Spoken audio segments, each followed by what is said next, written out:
Episode 2. Playing with Fire. You are not here.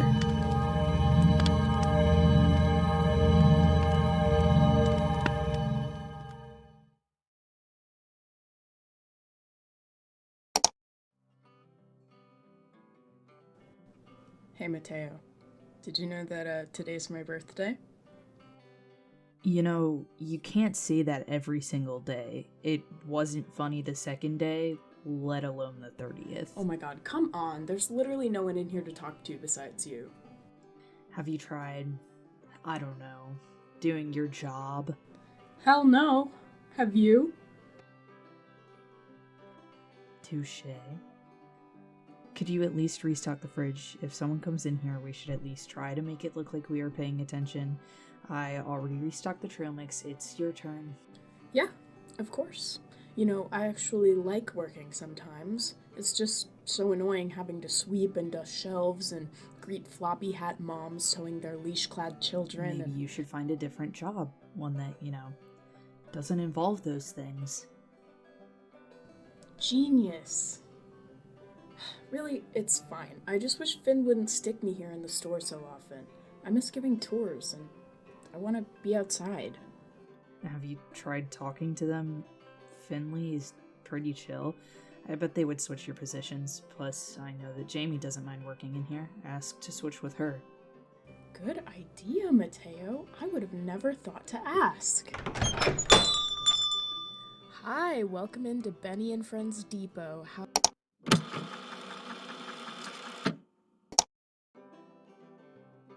Sid, you know Hugo, right? Yeah? Why? He's just a bit weird, don't you think? I mean, yeah, but what are you getting at? I'm not getting at anything, just wondering.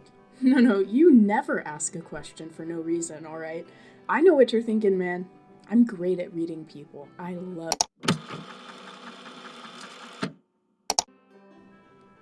No, you never ask a question for no reason, alright? I know what you're thinking, man. I'm great at reading people. I love reading. Oh, really? What's your favorite novel? You're trying to get at something. Okay, jeez, Sid. It's just... he keeps asking me... questions. Oh no! Hugo asked you questions. Sydney, I swear... Okay, alright, sorry. Zip. Well, you know what he's like. I don't know. He always talks about those detective shows or that one podcast that he always listens to. I forget the name of it. Witness by Jolene Davis? I love that guy. It's actually pretty good. They talk about it really well. It's super informative and more psychology-based than, gory and... Sorry. Yeah, well, he always knows about things that go on here. Like, people will die and he just knows about it. It's like he's obsessed with it or something. Is that not weird to you? Alright, I don't mean to take a large wee in your cornflakes, so to speak, but you do realize that, police statements are public, right? Maybe he's just interested in it. At least he has something to excite his days. Does he just stay awake at all hours of the day waiting for someone to die or go missing? Dude. I'm sorry, it's just so weird. Hugo told me about the latest death, the one they found by the lake the other day. Yeah, poor bastard. I heard he was in pieces. I saw him, Sid. Apparently Jamie did too, or that's what Hugo told me between his interrogating. I'm assuming this is before he died? Yes, Sydney, I did not fail to report a dead body. Only one of us might make that mistake. That sounded like an insult. Good. On Thursday night, I was working the evening shift. It's my only one all week. I saw that man that they were describing. He was a tall man. He was always hunched over when he spoke, almost like he had been walking for hours. Tired. He was visibly sweating a lot. It was hot out, even for night. So I don't blame him. I had just assumed he had done a few other hikes that day. You know how people can be. Yeah, literally insane.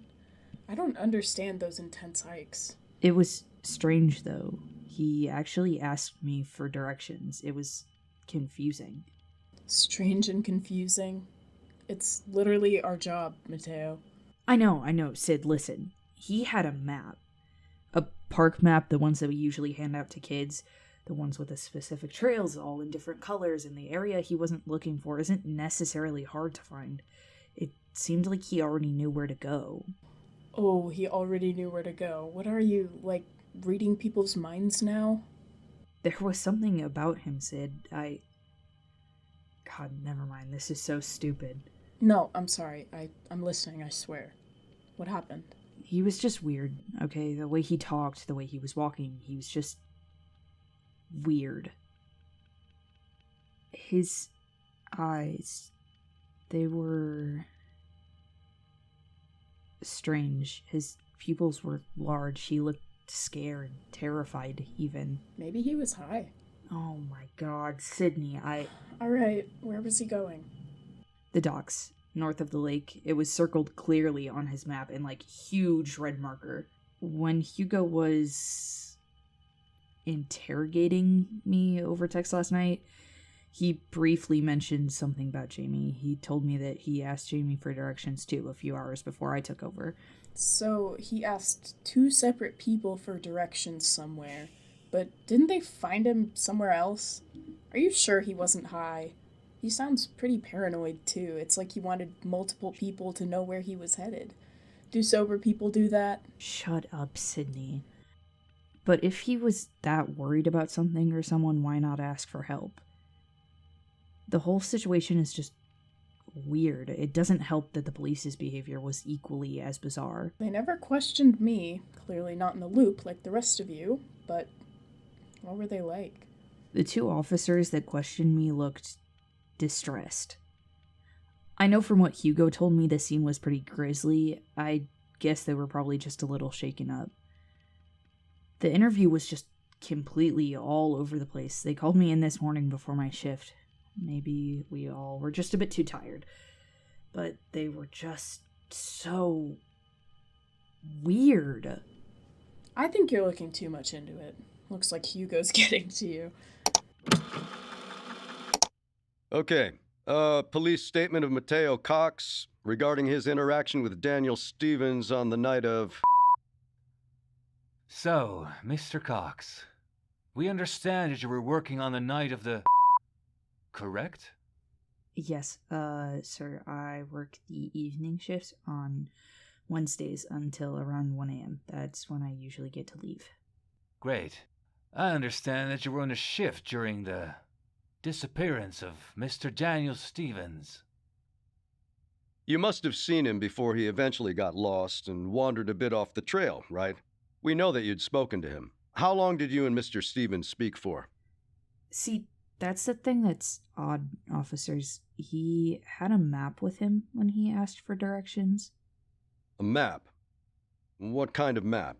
We hand out these park maps to kids with each of the trails clearly marked on them. It's nothing that special. The other maps that are offered are more in-depth ones that have almost everything marked down. Only advanced hikers tend to use them, or cavers.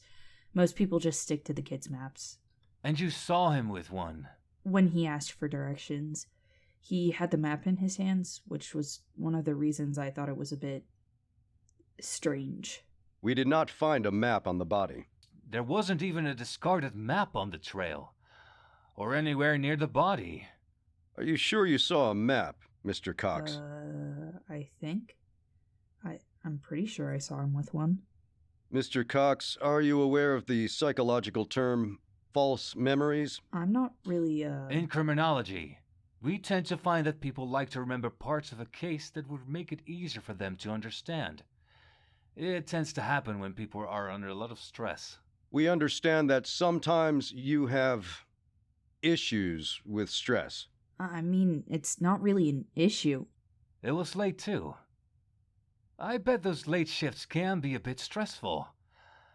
And it's dark outside, isn't it? I mean, We have lights. None of the other suspects saw him with a map at any point of the... Suspect? Ross! Sorry, witnesses. None of the other witnesses saw him with a map. During your time before your shift ended, did you hear anything out of the ordinary? Did you hear anyone yelling? Or calling for help? No, I didn't hear anything. I was focused on my job. You see... You were wrong, actually. 2 families and a pair of hikers came in to buy t-shirts and merch while you were gone. Have you been here the whole time? Thought you said you were going to find Finley. Oh, I am. I'm bound to find him if I stay right here, I'm glad I got off early the other day. On the day the hiker got killed.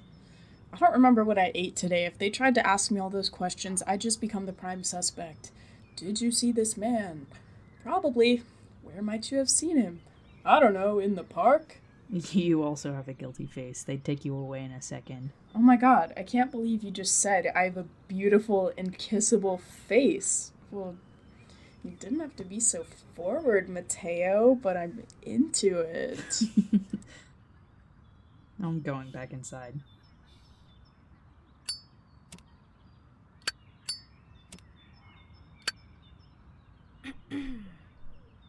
What do you think you're doing? Holy Finley! My man. What's going on?